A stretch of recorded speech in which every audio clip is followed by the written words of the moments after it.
इसके लिए अमित शाह ने कुछ राज्यों को जिम्मेदार ठहराया। उन्होंने बढ़ती मुस्लिम आबादी के आंकड़े भी रखे।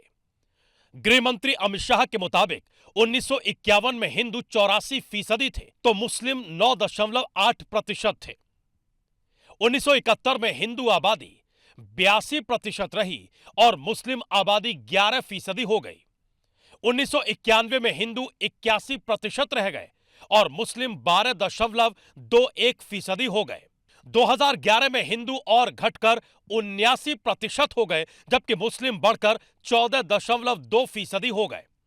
और इस वक्त भारत में मुस्लिम आबादी 24.6% हो गई है, जिसकी वजह घुसपैठ है। 2011 की जनगणना में आसाम के अंदर दशकीय वृद्धि दर मुस्लिम भाइयों का 29.6% हुआ,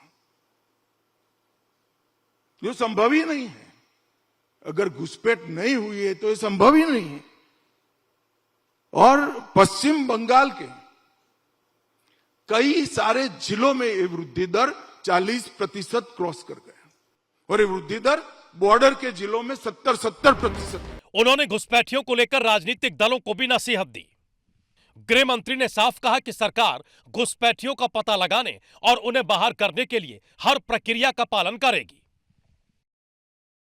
इसके लिए अमित शाह ने कुछ राज्यों को जिम्मेदार ठहराया। उन्होंने बढ़ती मुस्लिम आबादी के आंकड़े भी रखे।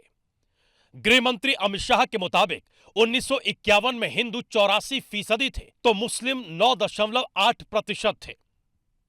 1971 में हिंदू आबादी 82% रही और मुस्लिम आबादी 11% हो गई। 1991 में हिंदू 81% रह गए और मुस्लिम 12.21% हो गए। 2011 में हिंदू और घटकर 79% हो गए, जबकि मुस्लिम बढ़कर 14.2% हो गए। और इस वक्त भारत में मुस्लिम आबादी 24.6% हो गई है, जिसकी वजह घुसपैठ है। 2011 की जनगणना में आसाम के अंदर दशकीय वृद्धि दर मुस्लिम भाइयों का 29.6% हुआ, जो संभव ही नहीं है।